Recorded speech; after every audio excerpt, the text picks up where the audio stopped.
It's Nick here for Into Boxing, and I am delighted to be joined by promoter Kalle Sauerland. First of all, Kalle, how are we? Very well, thank you. How are you? I'm not too bad at all, thank you very much. Excited to be in our Channel 5 week, the return of Lyndon Arthur. So, going to be a hot night up in Bolton. I'm really looking forward to that. I do believe Lyndon Arthur is one of the best light heavyweights on the planet, and definitely one of the best light heavyweights in the UK already now. So very, very excited. Just added Troy Williamson to the card as well, by the way. So we got British lightweight championship, Woodruff versus Gwynn, 50-50. So 9:30 p.m. Channel 5 this Saturday night, free to air boxing. It's a great card you've got up in Bolton there as well, and it's great, obviously, for boxing, like you say there, free to air TV, Channel 5. I mean, boxing's thriving at the moment, it seems, in my opinion. Obviously, you've got plenty of platforms for fighters to get out on, but just how important is it for boxing to be on free to air TV? I think it's key to getting in new fans. You know, the hardcore will always be, obviously hardcore as well. We'll all be watching it on Sky, DAZN, BT, but it's to feed into the new fans, and we've had this huge reach in the first three fights. It's been well over 1 million on each of them, and it's just fantastic. Doubling the numbers from last year, so it's great news for boxing. And we've introduced some new faces this year, 2 free to air boxing. I mean, obviously, the likes of Josh Kelly, Nathan Gorman, they're not new faces to boxing, but they are new faces to when you talk about that many viewers. And I said Troy Williamson's been added to the card. We're hoping to make obviously that big Northeast derby still this year between Josh Kelly and Troy Williamson. They both fighters want it, and both wants it on the Kelly side, and the Williamson people want it as well. And if we can pull that off on free to air, it would obviously be a fantastic ending to the year. So working hard on that now, but at the moment focusing on getting everything ready for Saturday night in Bolton. So yeah, it's exciting. You beat me to it because I was going to ask you about Troy Williamson, Josh Kelly. Then Troy was obviously ringside for Josh's last fight. Will Josh be ringside this weekend to watch Troy? We'll see. We're working on details still, but yeah, we're close. We're close to agreeing terms, and we're very excited, of course, to put that fight on. It's always special when you've got these derby fights, but then you throw in the fact it's the British title. The winner goes on and can conquer the world, and it's it's a fight that will create a real buzz, not only in the hardcore boxing community, but I think it will capture the whole of the Northeast and a lot of the rest of the country. So it's a big fight. It's a huge fight. Just touching on the main event Saturday night, you said Lyndon Arthur obviously returns. How fast do you want to move Lyndon in terms of title fights? Well, listen, he's got Pat Barrett, and Pat Barrett is, an outstanding member of the boxing community, huge history, knows the sport in and out. So we'll take it step by step. But at the same time, it's not like we're trying to build a Rolls Royce. We have a Rolls Royce. We've got to see, whether the oil needs to be changed a bit, whether we need to play around a bit with the suspension. But that machine is moving, and it starts Saturday. Tough Argentinian opponent. They never come easy, and he'll look to obviously get back into the stride. No banana skins, I hope. But I think with Lyndon, he's got so much skill, and I don't think there's a department where he's weak. So it's activity, but at the same time, if a chance comes to take it with both hands, I mean, he would fight Boazzi tomorrow. they've gone a little bit of a different path. They haven't gone up to the level that Lyndon's been at already in his career. Whether they would roll the dice and fight Lyndon, we'll see. But we get on very well with obviously with Matchroom and 258, and I think it's a fight that can happen. The Yard fight, third one, is something that he strives for. He weren't in the right place in the second fight. We all know what happened in the first fight. So those are sort of domestic options. There's other ones as well domestically, but there's it's a tough division at the moment. But I do believe that Lyndon has exactly what it takes to make it all the way to the top. And we've had a few great light heavyweight champs over the years in our ranks, and I believe Lyndon can do that as well. It is a really, really good division. And I think one of the questions, obviously, being from Manchester myself, is we need a big Manchester name to fill that arena. Can Lyndon Arthur do that? You don't get more local. you don't get more local than Lyndon Arthur. So, no, I mean, in Manchester, we talk a lot about different fight cities. I've done been for pleasure to do a lot of great shows up in Manchester. Groves, Eubank, Eubank Jr. in the WBSS, David Hayner nights up there. But all those names I just mentioned, they're not Manchester boys, are they? So you know that Manchester, the boxing crowd turns out for their own. But we got to get the right fights, and that's something that excites me. And I like I said, it's just the cherry on the cake, though, that he's got can have Manchester behind him. But I do believe, even if he was from Northern Shetland, he would still become a world champion. But doing that as a Manchester man, that's something special. We know the big sons of Manchester. We know them. Who can ever forget the travelling army of Ricky Hatton? Okay, Lyndon's the red heart for Manchester. I am aware of that, but at the same time, it's a special vibe. Manchester is a great city, special vibe, and it's a very special vibe when it comes to boxing. Look, why do you think so many big London fights happen up in Manchester? Because promoters, we know it sells. A good night of boxing sells in Manchester. We know it's a great atmosphere. Groves Eubank didn't take place. One's from Hammersmith, one's from Brighton. It didn't take place at the O2. It sold out the MEN, the Manchester Arena. So you can see I'm old school. I know it's called different now, but the Manchester Arena, it sold out 20 minutes. I remember. It's a great venue. Yeah, it was unbelievable that night. I would say also steeped in boxing history. Steeped in boxing history, that place. Yeah. So. No. I mean, I did promote. I co-promoted Hay versus Harrison as well there, so I was lucky to redeem myself a few days later with bringing Groves Eubank there. It was a great night, Groves Eubank. In fact, that was my first break in boxing you actually gave me. First event I ever covered, that WBSS. It's a good one. Unbelievable. Yeah. Another name on the card, Nathan Gorman.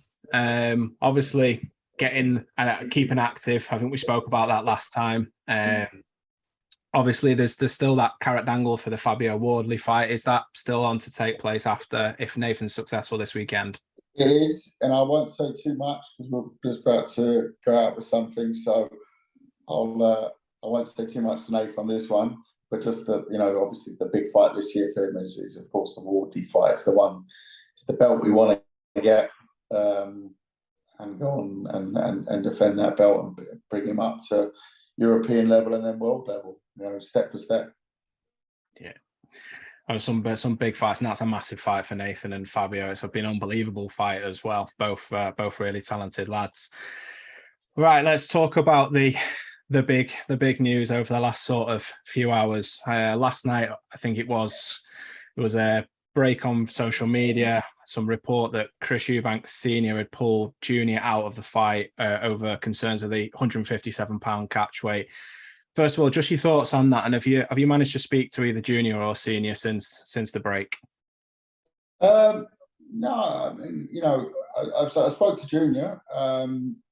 Didn't really talk about that. We talked about what's happening in terms of sparring, media things that are coming up. He assured me the fight, of course, is still on it, but it was never. I didn't call him up and say, "Is the fight on?"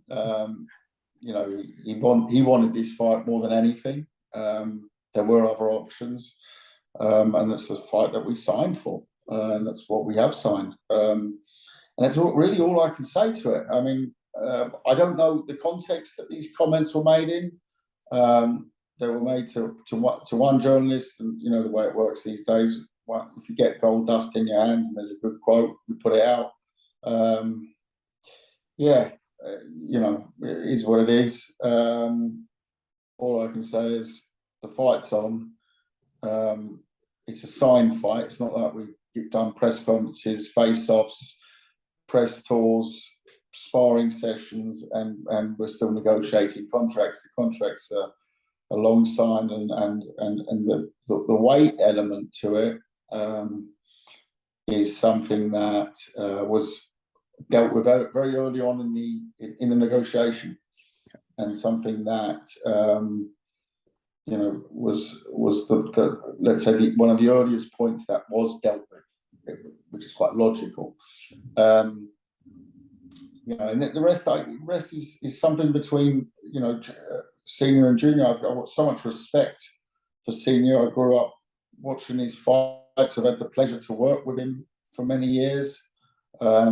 Promoted so many members of his family. To the late and great Sebastian, promoted him. Harlem, who's a huge part of our team now. Also a big part of the family.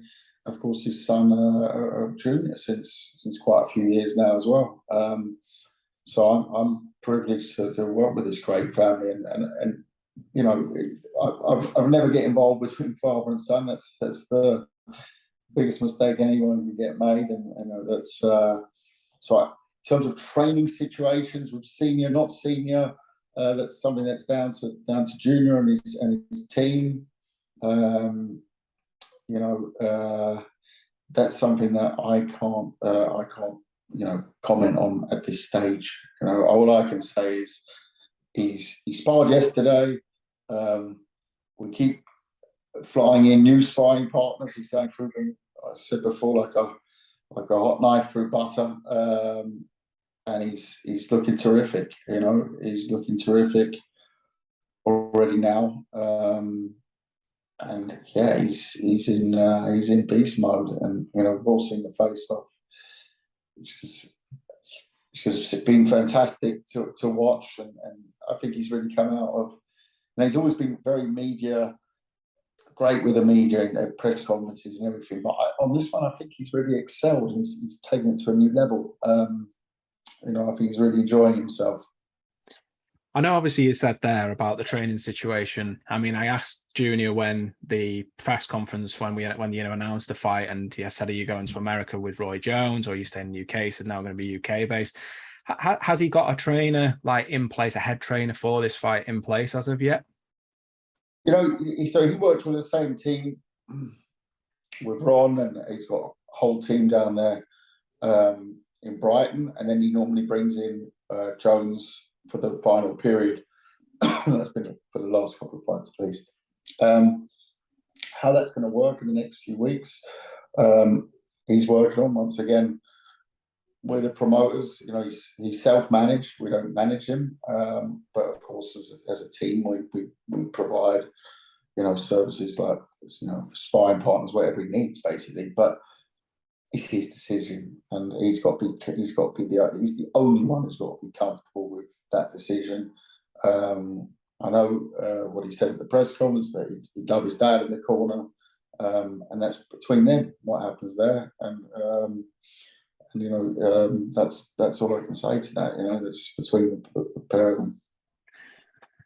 On the fight, I'm looking before. Is there anything on the undercard that's been announced? There's been a few rumours flying around online that. Yeah, I see lots of rumours flying around, but we're going to put one big release out most likely next week, after obviously a huge fight this weekend over in the States, and also our Channel 5 night on Saturday night. So we're going to leave that till next week, but there will be an announcement next week being made. Yeah. Super.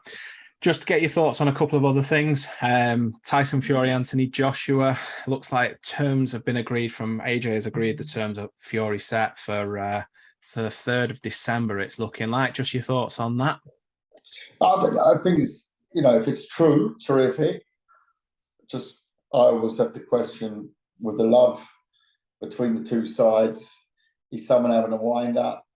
Are we all having a wind up? Are we winding ourselves up again? I don't know. I'll believe it when I see it, and I hope I do, because I really would love to see that fight, as any sports or boxing fan would. But I don't know. I think it all sounds too logical. It sounds too quick and too logical. 60-40 split. That sounds that. If I was a judge in court, I'd say that's a fair split. But there's a lot of other things to tick off the box in there, I'm guessing. But it sounds like it's all been agreed. So hey, the most, let's say the most, what's the word, rival? Let's say the frostiest relationship I know in world boxing between two promoters and two boxers, and they've all just agreed terms. Yeah, right. Okay. I'll buy that. Yeah, I might buy that. After a good session in the pub, but no, I'm just not quite buying it. I hope it's true, and I'd love to see it, because it's great for the whole sport. That's what people always have to realise about heavyweight boxing. It filters down to the rest of the sport, and I hope it does get made. And yeah, it seems like we're closer than ever. So there's not an arbitration popping out from around the corner. Let's hope not. Everything crossed that fight is on, because that would give us a stacked end to the year. I mean, I was looking earlier at like some of the fights that are taking place. Obviously, we've got Eubank Jr, Conor Benn. You've got Canelo this weekend, which I'll get your thoughts on in a minute. Joyce Parker, Devin Haney, George Kambosos, the Clarissa Shields, Savannah Marshall. It's just a stacked end to the year, and let's hope that fight does get made and is concrete. As I said there, let's get your thoughts on Canelo and Triple G if we can for this weekend. A trilogy fight is on. How do you see that one playing out? I don't know. I mean, we're looking at, of course, with very close eyes, not just disregarding Conor Benn, but of course that's one that Eubank loves. And win or lose, Triple G would still be on the cards. I think he retains his belts at middleweight, even if he loses. I think the weight's too much for Triple G. I do. I know we all put on a few pounds later in our lives, but he's so comfortable at middleweight, always has been. And I just can't. I don't know. Canelo has just developed over time into a guy who's a stocky 168er. I do think light heavyweight's a bit of a push for him at the moment, but it's going to be a tough fight.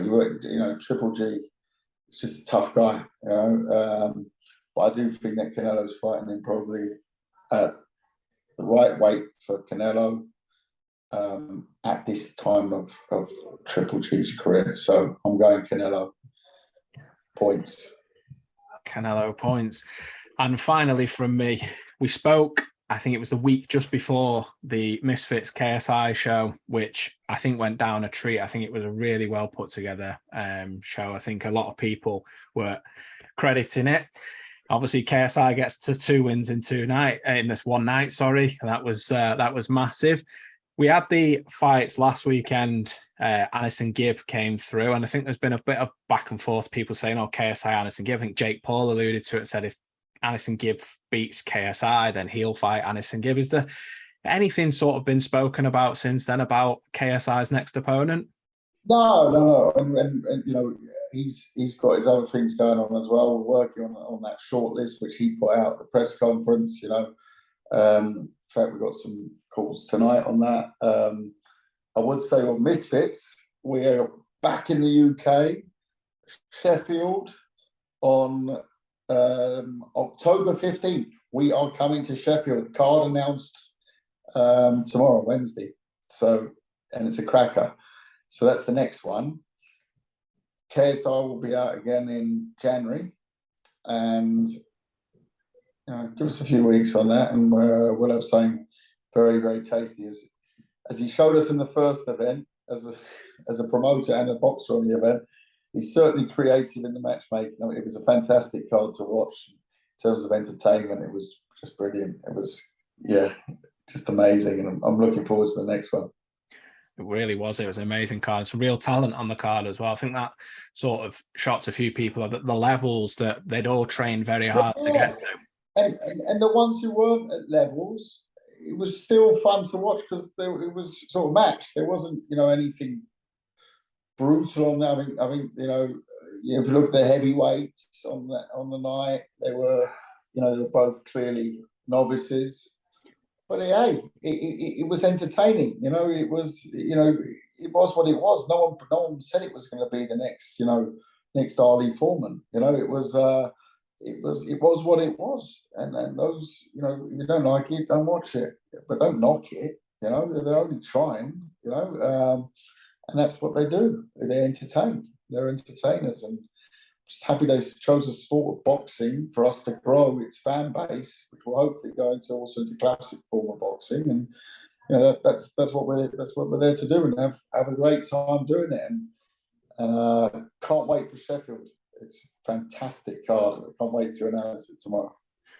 Yeah, no, it was tremendous, and roll on Sheffield for that. Cautious, obviously, Spurs kick off in just over half an hour in Champions League. Looking forward to that one. Absolutely, very positive. Talk victory. Get another 3 points under our belt. We've almost made the group stage already, so lovely. Certainly. Well, Kalle Sauerland, thank you very much for giving Into Boxing some of your time today, and we'll catch up with you this week in Bolton. Look forward to it.